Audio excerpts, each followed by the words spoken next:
Welcome to Nav Chat, the show for the New Zealand orienteering and navigation sports community.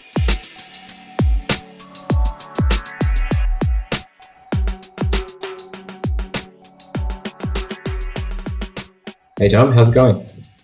Good. How are you? Yeah, I'm good. I'm training well. Nice. Back running again, eh? Yeah, I am running. Got some structure back in my life, as far as training is concerned, and really enjoying what Wellington has to offer. Really getting amongst these hills now.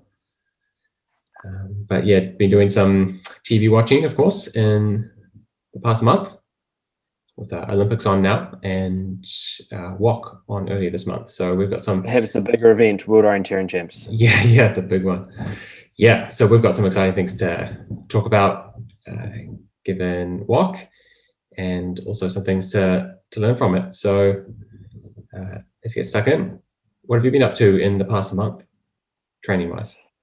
Well, I'm mainly event racing focused at the moment, so have been getting out mainly on the bike, to be honest. Trying to get ready for upcoming Great Forest Rogaine, Whangamatara event race, and then looking further on the Maricopa Manta. So including some longer stuff, not so much map in hand orienteering, but did do a great 4-hour Rogaine, one of the orienteering Waikato Rugged Rogaines, which was a mud fest and a physical battle, but it was great fun.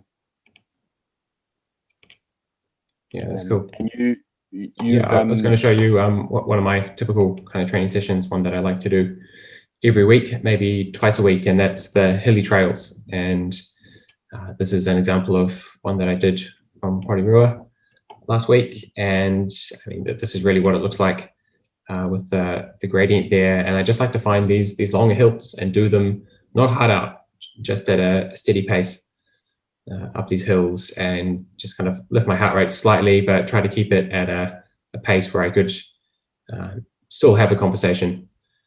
Is it specifically focusing for orienteering? Yeah, definitely. What do you think crosses over most to the orienteering effort?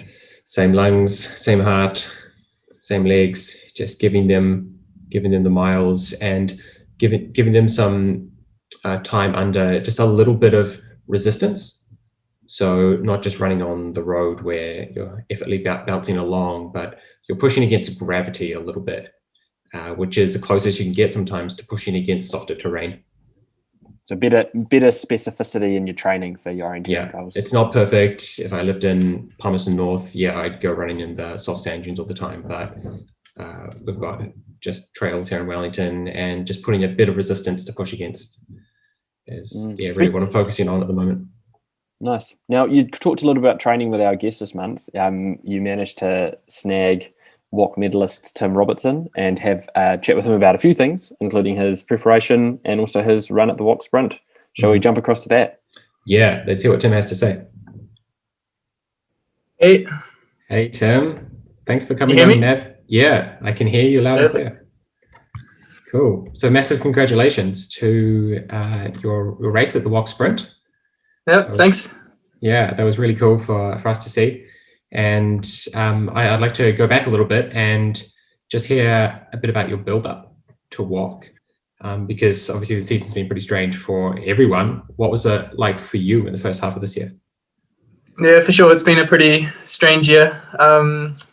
So I was focusing mainly on the sprint at the beginning of the year. That was obviously the main goal for World Champs. Mm-hmm. So I was doing a lot of indoor athletics during the winter season. We had a lot of snow in Stockholm. So between cross-country skiing, I was going to the indoor track quite a lot and really focusing on getting my 1500 and 3K times down. So doing a couple of races over the winter. And then I had the opportunity to go with an old friend from Denmark and some of his athletics mates that are running in the Olympic Games this year to Kenya for a high altitude training camp. So in February, I headed over there for 3.5 weeks, training pretty hard up there at altitude. And then directly after coming back, I was racing in Germany, 10,000 meters on the road. And so that part of my physical build-up went really well. But unfortunately, just after the 10,000 meters, I picked up an injury that I've been basically struggling with ever since. And so it's been quite tough motivationally after this small injury to keep it going all the way through to WOC. But luckily, I still had enough fitness at the World Champs to still put in a good result. Yeah, a few of us were unsure on how your form would be given that injury. It's always hard to know, but obviously you still had kept up some decent training, and it never turned into a catastrophic injury. Yeah, exactly. So I tried resting and I tried cross training, but both of those seemed to only provide some sort of temporary relief. I could start training again then and have no pain, but after about a week's worth of training, it would come back again. And then just in the last couple of weeks after the European Champs, where I was totally resting before that, I kind of realized that it wasn't getting any worse while I was doing these sessions and training throughout the week. So I decided to just push through until World Champs. Got a few more good training sessions in, and luckily that was enough. Yeah, cool. What was the final build like before World Champs? Had you run on terrain that was going to be similar to what you're racing on? No, I know a lot of teams were traveling to places like, there's a small city in France with very relevant terrain, and also in Italy and Belgium and some parts of Germany. So a lot of teams were, well, maybe not a lot of teams, but ones that had access to be able to travel to these countries were going there. I know Sweden had a 3-day camp in one of these French towns, but unfortunately I couldn't make it to that one. So they're looking for my towns build-up with the walls. Yeah, exactly. Yeah, with this fortress part of the terrain, which was quite important during the sprint race. Yeah, but most of my preparation was with the old map, and just using satellite images and old map archives from however long ago, showing the structure of the tunnels and how they look. And Right, so there was an old map that had been pretty widely circulated. Yeah, quite a good old map, but there were obviously quite a few changes with the new sprint mapping standard. So it was quite important to change your map to look like that quite early on, so that you could get used to these new underpass symbols. Cool. So injuries aside, once you had your good qualification race, did you know that you were in pretty good shape? That was quite a big surprise as well. The first part of the course was really technical, but like I said, I had no idea how my physical shape would be. I didn't feel strong at all during that race. So when I crossed the finishing line and Per Forsberg was saying second best time, and I knew there were only a couple of guys behind me because I was in the last start block, I was quite surprised, and it gave me some confidence going into the final, actually. That was my moment as a spectator where I was like, oh yeah, Tim's really got a shot at this because I know that the qual wasn't the most technical race and you still pulled out a really good time. So I thought, especially the second half of the race was just running one direction and pretty easy. And if there was a route choice, it just didn't even matter. Yeah. So given that you had a really good qual, I was very optimistic about the final, and the map looked very awkward, I think was one way to describe it. It was, you never found a satisfactory route, lots of wide and crisscrossing route choices. Exactly. Not my style, but I thought it might be your style, actually. I think it was perfect for me, actually. Yeah, let's take a quick look at the map. So which part of the course was your favorite? Actually, I liked how the whole course worked together. So you had this quite simple, but it turned out to be very important start. So looking at the beginning of the course, it looks quite basic, but if you have a look at the analysis post-race, a lot of the main favorites were losing time between the first control and the ninth control. Okay. Before going into the fortress. Right. And I was really, really concentrated in this first part of the course, but I knew with my not so great form that this would be where I was most likely to lose the most time. So I was really having high focus and trying to plan ahead as much as I could. Okay. Do you know which legs were decisive there? I think 3 to 4 was the first really decisive control. So you lost, I think, 10 seconds going through the underpass to the right as we're looking now, compared to going back through the park as I did. Okay, so that's significant. And then I think most And then people were going this route though. Yes, most were running this way, but also to the fifth control going again to our right was quite a bit slower. Okay. Cool. It was never much. It was between 3 and 5 seconds mostly. Mhm. But if you continue to make those small mistakes, it built up to quite a big gap by the ninth control. Mhm. So with these fortress legs, how much planning ahead were you doing on these? I think the course setting was done really well with the 8th and 9th control. Basically, you had almost zero time until you got out onto that road to prepare. And I think we almost got a little bit lucky that the 10th control was not too difficult and that you had quite a lot of time to invest running along that road, planning 10, 11, 12, and even to 13 like I did. Okay. So if I had a look at the splits afterwards, I actually lost 5 or 6 seconds going to the 10th control. Okay. But I think I've gained those seconds back on my route to 13 and my route to 11. Nice, time well invested. And you went through all of this pretty smoothly. Was there any leg that you were most challenged by? Yeah, it went quite smooth. The 13th and 14th control were trickier than they look because you're running through this tunnel for the first one, almost 100 meters. It's totally dark. Oh, wow. Yeah. Despite how it looks on the videos and when your eyes are adjusting in the tunnel, you can't see the map at all. Mhm. And when you came out of the tunnels, you had to make a split-second decision to turn left or right to punch the control. And if you hadn't prepared which way you were going to turn before going into the tunnel, then there were quite a few people making these 2 or 3 second mistakes directly after coming out. Right, because you can't actually read the map very well. In the tunnel. Exactly. Another race you might have needed a headlight headlight to for. plan ahead, even though those controls were quite simple.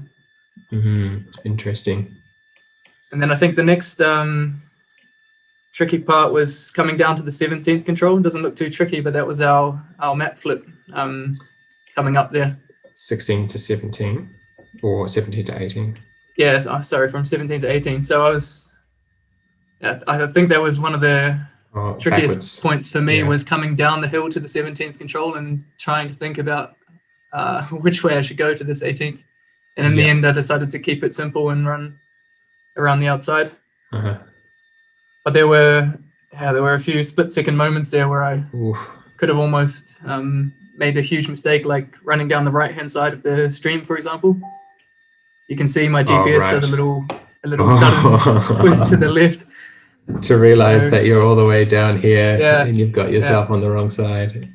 And I think that caught out 1 or 2. Also, Matthias Kaburtz, he ran up on top of the cliff and lost, I think, 10 or 15 seconds there by doing that. Really wide, okay. Yeah. He just ran extra distance and the controller's kind of on an earth bank in the cliff. Exactly. So could you get straight up? Yeah, it was actually on the bottom, the 18th control. Okay, it was on the bottom. Yeah. So it was quite important, not just choosing the route, but the execution then. If you ended up on the wrong side of one of these walls, they're 10 to 20 meters high. Yeah. And this was maybe your mistake that looked like 10 seconds. Yeah, exactly. So the first one actually was going into the, what number are we? 20th control, I think. No, 21st. So I didn't see the fence just before the control down the bottom. If you scroll down a little bit. It's erosion gully. Yeah, there we go. Yeah, so you had a map flip, so it would have been more tidy than what we've got here. Yeah. My plan there was to run all the way down through the gap in the fence, but I didn't see this new fence that they put in. Yeah. Until I saw it physically in the terrain about where my GPS dot is there. Yeah. So I had to stop for a split second and had a bit of a panic before realizing that I could go through this underpass that I'd been through before. Cool. But I think it was compared to going underneath the 7 on the terrain and running down the right-hand side of this stream and coming in from the back side of the control. Yeah, I think most people but I think me, Isaac, and Casper all made that mistake. So it didn't turn out to be too decisive. Wow. Yeah, and then like you said, this second to last control was Yeah, just a split-second decision, not fully reading the contours. From the bottom side of that fortress wall, it was, I would say, 10 or 15 meters high. But what I didn't see is the contour running through the top of the fortress. So if you ran to the right, the climb wasn't actually as bad as I assumed it was. So where's the climb, sorry? If you look on the contour along the top of the wall, yeah, that one. This contour On here. top. Yeah. Yeah. So if you're on the bottom side of the wall, as I Oh, was I see, running, because you've got to come up here. it looks massive. Yeah. Right. But if you ran around, you only had to climb one contour. One tour, and then you're not really climbing the full contour. Exactly. You're just kind of on the lower side of the slope. So it was a really tough leg, I think, at the end of the course where I was starting to be quite tired. And I decided to go around, take a bit of a gamble, and unfortunately it didn't pay off. But Casper was coming fast behind me anyway, so I think it would have been close. Fantastic, Tim. Thank you for sharing some insights. What's next for you on the calendar? Well, now I'm in Austria in the mountains. Waiting for my second COVID vaccine and having a bit of a holiday post-walk. And after this, I'm heading up to Sweden for the final preparations for the next World Cup in Idre. Cool. Well, good luck for those races, and we'll be watching. Yeah, thanks a lot. He's very good, isn't he? Yeah. He's managed to crack through and get to that next level. It's almost like the discussions he's having are the same ones that Tim, who was 15, was having about his orienteering. It's just he's doing it now at the speed of one of the best in the world. Yeah, I'm still grappling with the younger Tim even. I'm still grappling with that scheduling that he's mastered, that flicking back and forth between what you're currently doing and planning some very complicated legs in advance and then remembering them properly. I'm still grappling with that at speed. And it's interesting as well to hear that he's increasingly focusing on running speed. It's almost like he's got enough sprint orienteering decision making in the bank that the focus now switches to bringing down those 5K and 3K times. Very impressive. Did you get a sense from him around, like off recording, did you get a sense from him about how he found the other events at WOC? Yeah, we did talk briefly. He did find them pretty tough, although he's made progress with the sprint orienteering. Him and I are still at a similar place with these long distance and a middle distance where, we are a bit off the pace, strength in the terrain. And we're also not as consistent navigationally. We are making small mistakes, and we don't feel as confident, I think, as some of the other top European orienteers do on race day. So that's showing, and also heard from Toby as well. And it sounded tough. It was a really challenging World Champs. Let's take a look at some of those maps. Yeah. Indeed. Now it's great to hear that they're not just he's not just specializing off into sprint. It's great to see him persevering with forest orienteering. But so we have, I think this month we were going to talk a wee bit about scheduling, mental scheduling, and your approach to these really, really complicated sprint events. Obviously, Tim is much better at this than you or I are. But increasingly there are modern developments in sprint orienteering which are bringing in more and more complexity. And this is an event probably before its time, from 2008, I think it was, where we had a micro sprint in New Zealand that included a maze and barriers, which are something which is becoming more and more part of sprint orienteering. Yeah, I'll just flick back to the walk sprint a little bit. So you can see a lot of the walls that they had in this fortress that they were racing in. And you can watch the GPS tracking just to see how the lines people are running through these walls. It's very out and back, and it's very hard to get a sense of flow through these controls. And that's, it definitely reminded me of doing some of these ultra sprint kind of orienteering where you've got a bit of planning time, and then you're into this like wiggly little bit that you better have that stuff sussed before you get there. And that's the critical part. So that's what we're wanting to talk about now. We're wanting to talk about how do you manage areas of intense complexity in an orienteering course while still maintaining high speed. So what do you think is what's one way that you deal with this, Gene? Planning ahead is the best tool that I've got. And I feel like it's the tool that I have the most runway with. It's something that I realize I'm far from perfect at. And so I'm very optimistic about how much room for progress I've got in that domain. So I when know you plan that ahead, do you start with, is this something you will do as soon as you flick the map over at the start, or when are you doing this planning ahead? my goal with a sprint course is to be reading the map at every available opportunity. So maybe that takes a break when you're going down a staircase or you're going around a tight corner, but it's to be reading the map as much as possible at every available opportunity. And once I get to that level of consistency and reliability, then I can start peeling back some of the navigation. But I'm really at the stage where I'm still making little mistakes. And I also had time in the past few minutes to plan that out, but I didn't. So that's where I'm at. So looking at this one, for example, we've got a long run off the start. When do you immediately start to think ahead? Mm-hmm. Yep, I'm going bonkers from the start, trying to get, if I'm doing well, I'm trying to understand exactly where the first control is, and then if I've got that sus, what about the second, what about the third, what about the fourth, and just do as much of the course as I can. And inevitably, because sprint orienteering is in such a small area, I'll get to the first control before having done much of the course, but I'll have a crack at it. I have a good crack. So let's say we've got this course where you have an opportunity to do that. What about where you have a course where you don't? Do we have one of those queued? Is that our next map we've got queued up, perhaps?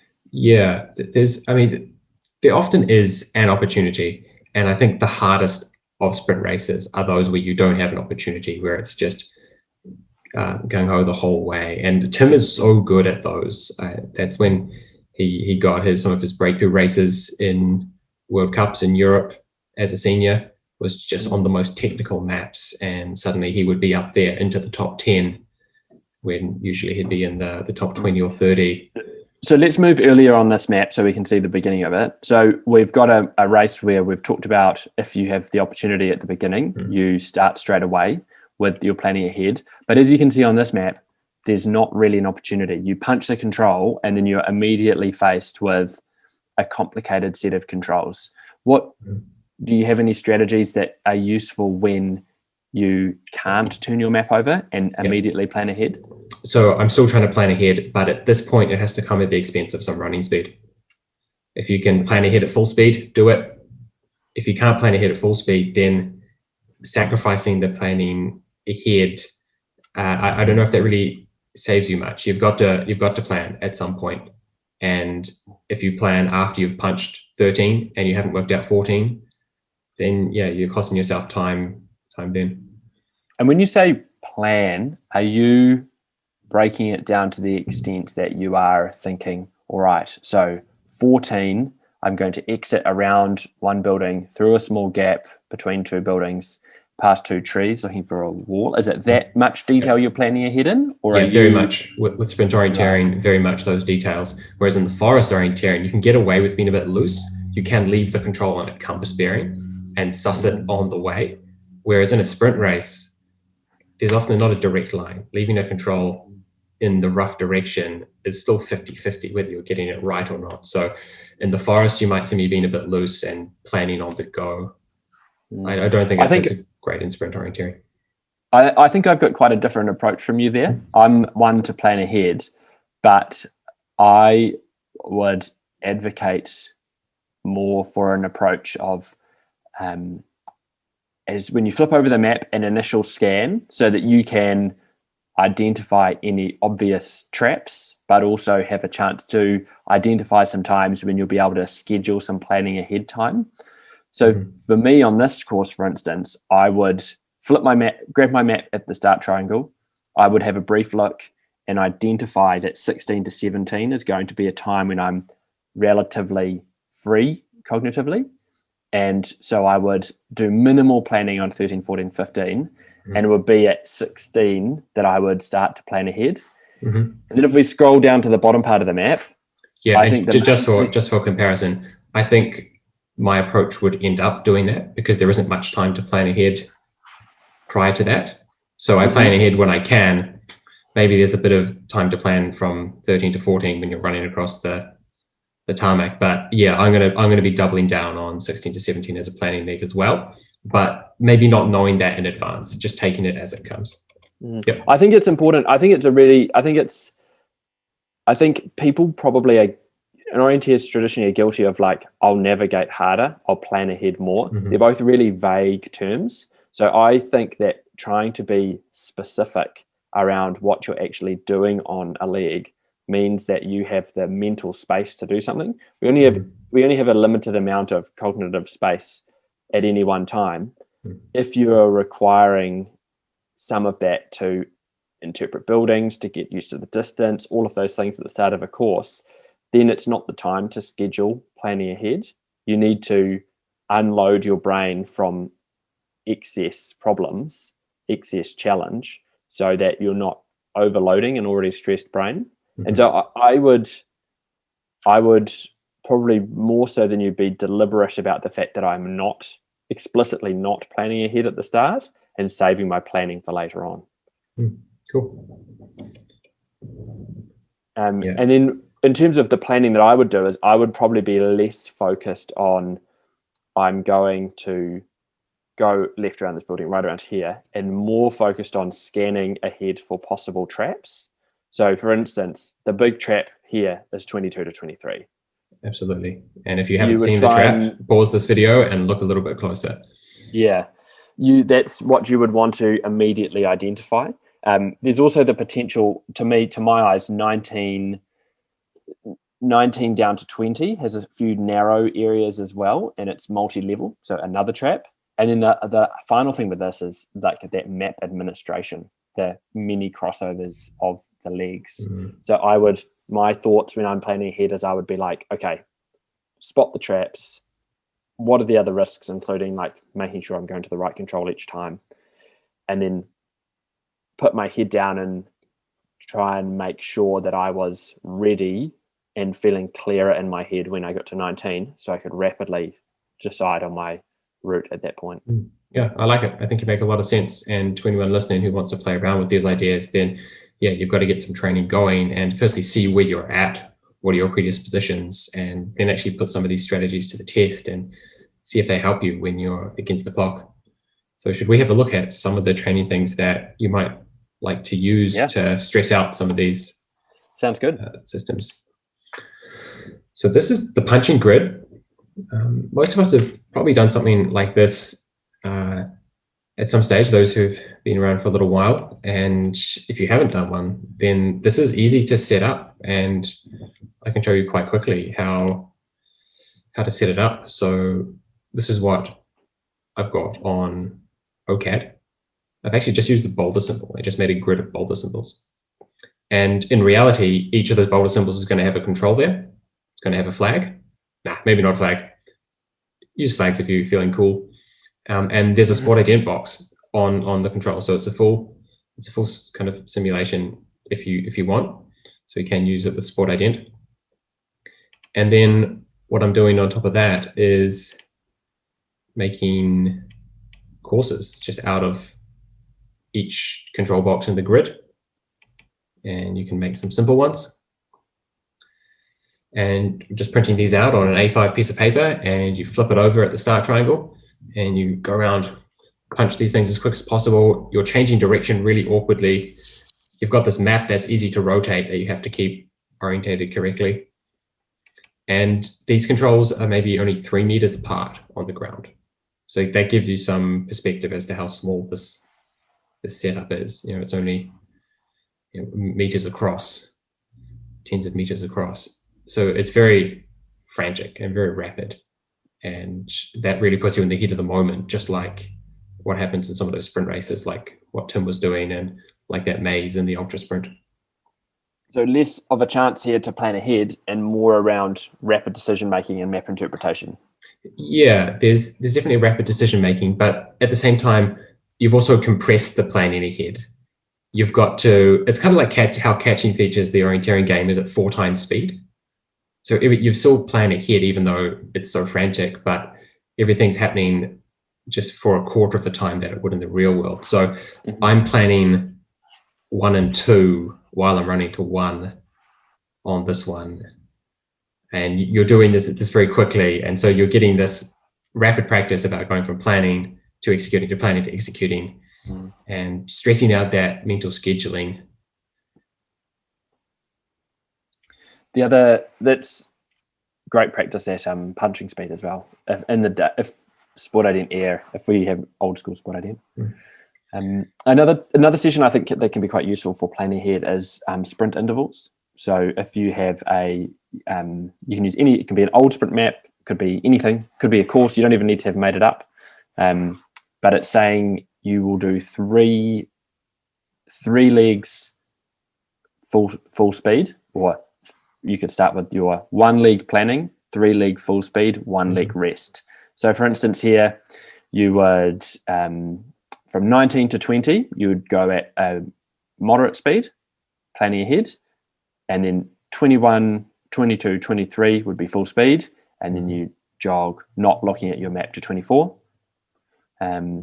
And you would obviously start at the beginning of the course, but you essentially can recreate that sprint speed and try each time to recreate that unknown that you get by not looking at your map on the recovery leg that you're jogging. Yeah, that's right. We're trying to overdrive these techniques. So using the slow leg to plan the whole thing, you're not overdriving anything when you come to do it. You've got to have this, I've got to get a lot of information into my head and filter through what's useful and what's not really quickly, and schedule that between the planning and the executing. You've got to speed it up. If you are able to put the controls on the map yourself, be it in purple pen or something like that, I think having a relatively long recovery leg, manipulating the length of your planning leg, and then having actual sprint interval legs, the kind of full gas legs, you're having those of a medium length. So you're getting a mixture of that mental load, but also some physical load by the third one as well. And a great session would be to do a set of 4 work intervals with those recoveries in the middle. A great way to get some extra speed work in as well. Cool. You could also extend this simple setup on OCAD by using you could create a maze quite easily also on OCAD, which is really fun to do. And so you can, just go to town really, and create, whatever shapes you need, and then get some fences and whack that in your local park. And really come up with whatever kind of setup you want, whether it's just a grids or whether you're using these artificial fences. That's all great. Great way to accentuate the detail on a map as well. You might have something that actually lacks barriers and doesn't drive route choice, but by putting in a few little walls can make it more interesting. Now, we had some other things from what we were going to talk about. So you have, this looks like the woman long. This is the long distance. I just wanted to marvel at the terrain here. It was an event that I was hoping, at least 2 years ago, was hoping to go to, injury, and then kind of COVID made it impossible.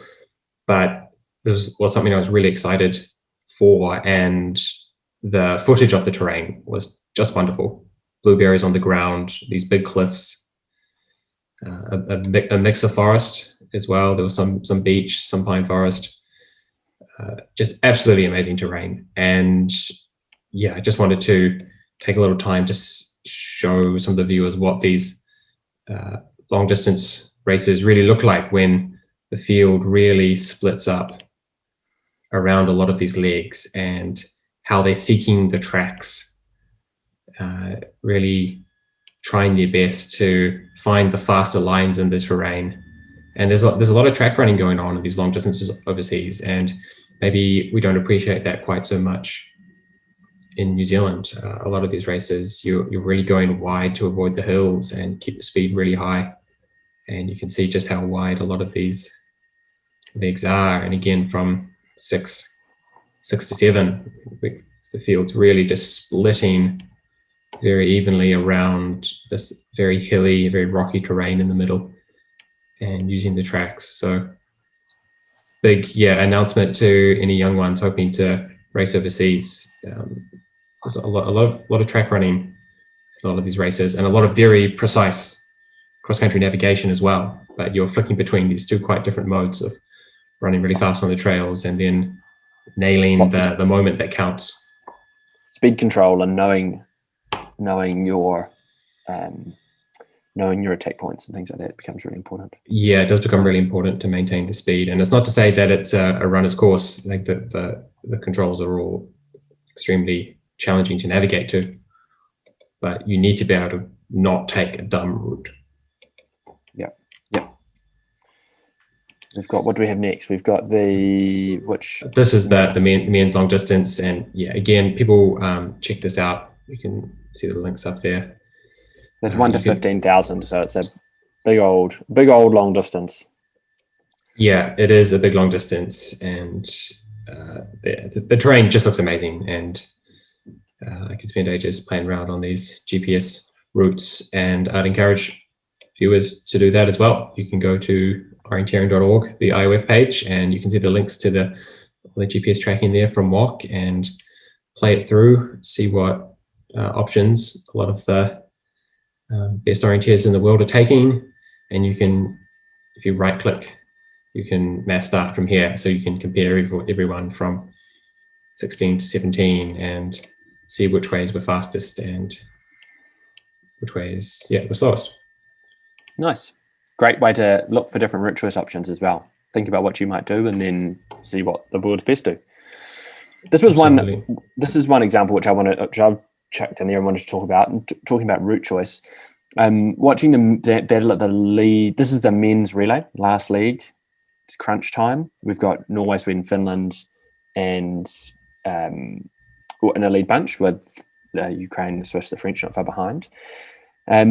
I thought it was really interesting to watch the Swedish runner Gustav Bergman and see how his route choice was a little different than some of the others. He had made a fundamental decision, I think, that he was going to run wide lines and avoid detail. You see this. He's the in the blue here. Yeah. It's quite telling here. He goes. No, he does a straight one there. Straight one there. I think it's this one, 9 to 10, where we see him.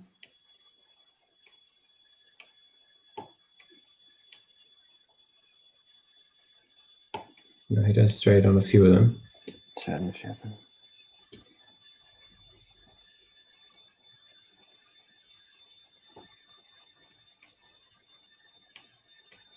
Okay, we've got people going wide on this one. Yeah, down and around. He's choosing a quite wide route. I mean, obviously, he's not gone through the out of bounds. I think that's a glitch on the tracker. Mm-hmm. But on a few of those legs where he seems to make a decisive move, sure, he did some straight, but there were the ones where he really made up the time were where he was going wide around the detail. Yeah, I think this one here is actually the big one, 3 to 4. I think just skimmed over that one. So him, Sweden and Finland have gone very wide, 3 to 4 across there. Norway has taken a straighter approach, as do some others, but really just pulling around all of the detail, finding the areas of smoother forest. It's less undulating.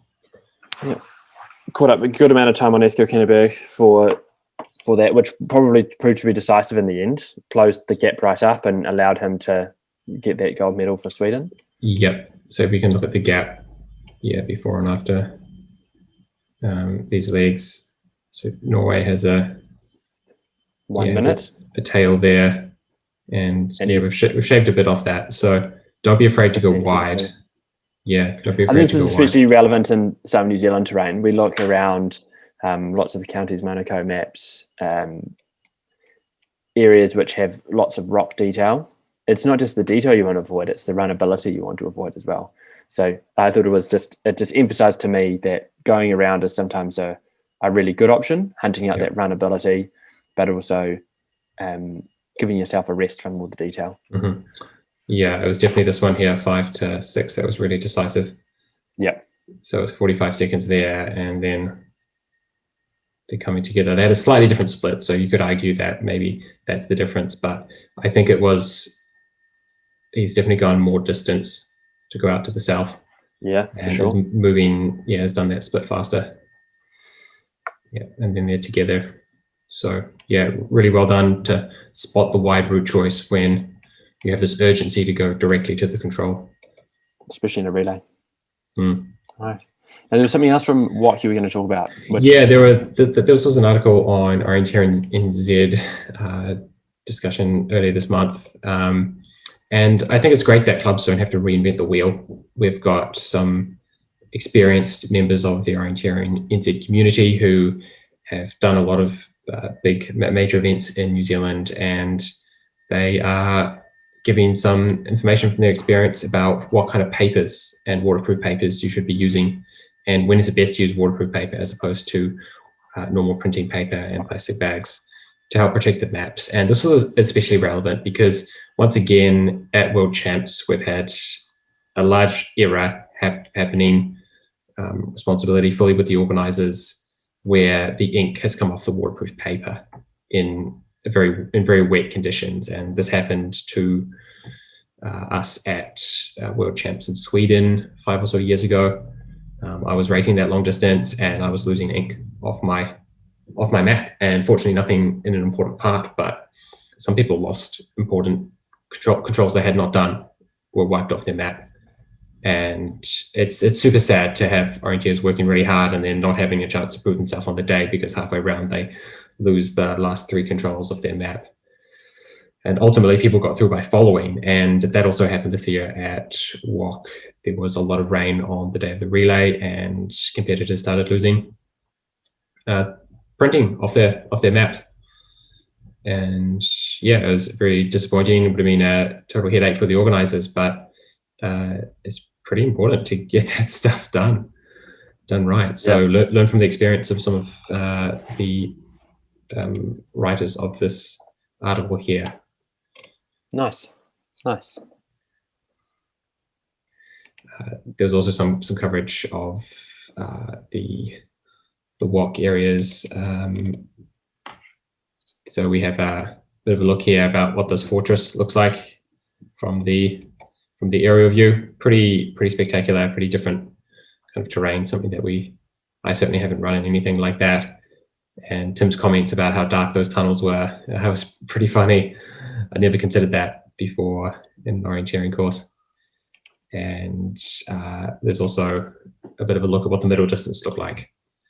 GPS. I thought this one looked like the most difficult of all of them. This looked diabolically difficult. Yeah, I'm pretty terrified by legs like 11 to 12 and 12 to 13, the diagonal downhill slope. Yeah, even a 7 to 8, 8 to 9, 9 to 10, basically this whole course would terrify me. Yeah, it's very tough. So it was great to see that they pulled out the stops for Champs and really made it a true test of your navigation. I guess the one saving grace with this one is the WOC mapping is generally like the best map to run on in your life. And if it says it's dark green here and there's a distinct vegetation boundary here, there will be just that. It's just had more eyes poured over it than any other map you've run on. So you expect top notch. There's another interesting point here. I thought was good to see a lot of these articles at the moment on the Orienteering NZ website. There's a lot that you can do to help out your local orienteering club. What kind of stuff are you doing where you are at the moment, Tom? Well, I set one event. I was the helping for one of our rugged road games, and then I'm involved with INZ at the moment as well. I think this article here pointing towards controller. I've set many events. I've probably controlled a couple as well, but I've never done a formal controllers course. And I don't know could you succinctly describe the job of a controller? Yeah, I think I'd best describe the job of the controller as the person who's organizing the race, but sticking up for the athlete. They are the voice that makes sure that whatever courses are put in place are fair and they're not too hard and not too easy. And there's a lot of ways that you can make orienteering not fair. And obviously we just talked about not choosing the right printing. There's a lot of things like that are less obvious, like the printing, but things that are very, very obvious, like the controls have to be put in the right place. The responsibility for a lot of that stuff is with the controller, not actually the course setter. The course setter is the fun job. They get to spend all the time on the computer, laying out the torments for the competitors, deciding what tricky controls they're going to do. But it's the controller's job to rein it all back in and say, I know that's a really hard control site, but maybe it's not fair. Maybe the mapping isn't good enough in that area. Maybe it's just a bit too much luck required to get a particular control, or maybe it's just too hard for the yellow and orange. And so, there's the controllers really making sure that it's fair and sticking up for the orienteers before the orienteers get thrown in the deep end or just experience an unfair race. I think I need to sign up for one of these courses. It's like the job, once you've said enough, you really should, and feel like you've got an understanding of the rules. It's a good way to kind of step on from course setting, have a different set of things to think about, and also an opportunity to help other people newer to the sport cut their teeth through setting.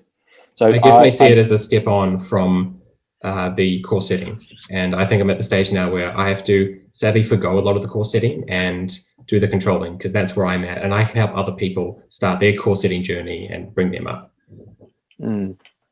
Nice. Great. Well, it's been a busy month. We've had World Orienteering Champs. We've just sadly had the news about Tasmania potentially not being a viable option for our schools team or for people to go across to.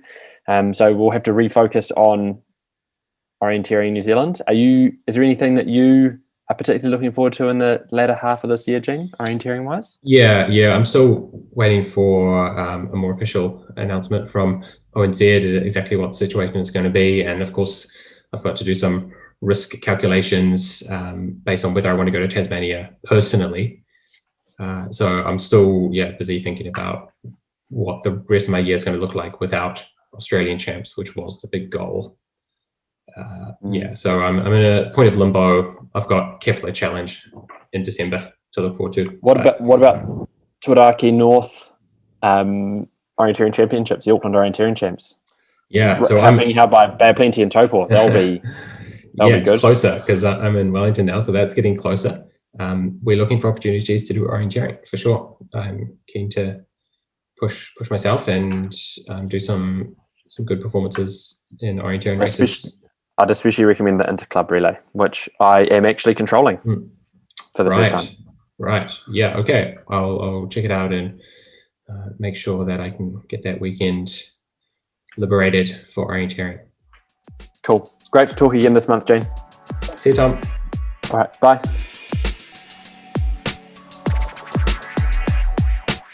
If you liked the show, please support it by sharing this podcast with one person who would benefit from it. The best place to find more content like this is at genebeveridge.nz, where you can find years of training blogs, race reports, podcasts, and coaching videos. If you don't want to miss future episodes, I recommend subscribing to my newsletter by visiting genebeveridge.nz or by following on social media, Perfect Flow on Facebook and Gene Beveridge on Instagram. For Q&A, send messages to nav@perfectflow.nz.